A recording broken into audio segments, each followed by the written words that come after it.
Morning guys, how we doing? Welcome back to the West Ham world. I hope you're all well. Just a little quick video, just some news from yesterday. It's not sort of West Ham related, not West Ham related. It's just a bit of a weird one. It's just the irony of West Ham and how things work out and play out in football. So it appears that Leicester have sacked Steve Cooper after a really bad run. And we played him in a couple of weeks' time, which is quite interesting.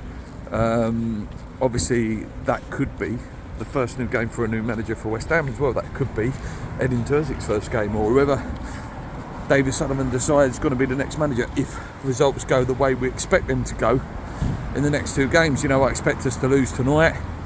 Probably going to lose to Arsenal as well, who hit some form again this weekend. So yeah, their first game of the new manager could be Leicester's David Moyes. David Moyes and Graham Potter are currently 7-4 together as favourites for the Leicester job.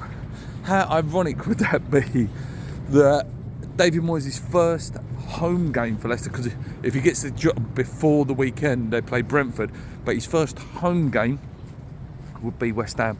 It's so weird how football works out like that, that you end up playing your last team straight away. And it would be just ironic that they beat us, you know. It'd be like I say, potentially the first game for Edin Terzic, or it's going to be Lopetegui if we do manage to pick up some sort of result in these next two games. You know, old versus new. You know, the story writes itself. It's a Tuesday night as well. You know what we're going to get if we play against them, and that'll be for the preview in a few weeks' time. But I just thought it's just hilarious how it just works out like that. You know, David Moyes' first home game would be against a club that, you know, he left so bit negatively in the end, you know, after such a good journey. Yeah, just thought it was a funny one. There's not much other news out there, guys, I'll be honest with you. I know we all eyes are on tonight now. You know, what can Lopetegui do to get anything tonight? It's a difficult game. It's, you know, Newcastle, one of them teams you don't want to play. That, you know, they're so good at just, you know, overpowering you in midfield. They've got top quality up front that can get goals.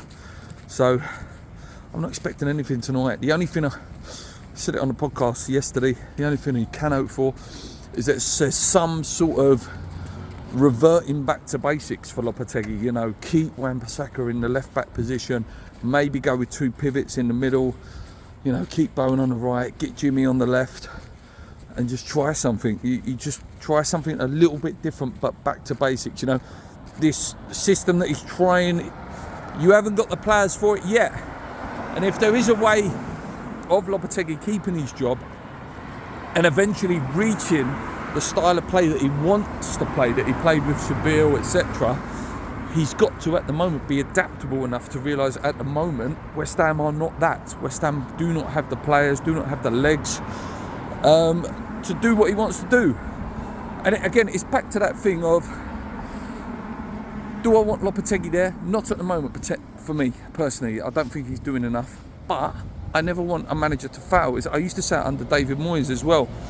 I had enough of David Moyes in the end, but there was nothing more that would have made me happy is David Moyes proving me wrong and him playing beautiful football and West Ham winning loads of games, you know, and getting youth players coming through. You know, I don't want us to fail, but at the moment I can't see any way out of it, and it's not even me like wishing West Ham lose. I never think that. I just don't think there is a way under him at the minute that we're going to win the games we need to win, and we'll probably win enough games to stay up, and it'll be a boring, dull season, and then we'll be looking to replace him again, and it's just another written off season. This season is still savable. It is. Even if we lost the next two, the patchy form of the team, even like Manchester United, I know Almiron will probably get a tune out of them in a few weeks' time. You know, they drew to Ipswich, and there's so many teams just above us. You know, if let's say it's not going to happen, but if we did get 4 points from Newcastle and Arsenal, we'd be right up there again. And you're thinking, oh yeah, maybe a top 8 finish is back on. That's how quickly it can change if you've got to run together. But yeah, I just don't want the season to be drifted away. It's so like depressing when that happens, you know. I'm going to leave it there, guys. Check out the podcast if you haven't already. Thank you for bearing with us with our new system we're using, Riverside FM.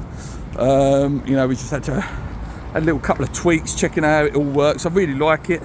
Obviously, once I start paying for it and we can brand it and stuff, it'll be really, really cool. But yeah, thank you for staying with us. Yeah, I'll be back probably tomorrow morning, depressed that we've lost 4-0 and put in a really terrible performance. But who knows? I could be back with a smile on my face. Till next time, guys, thanks for staying loyal. Come on, you irons. Keep believing. Let's go.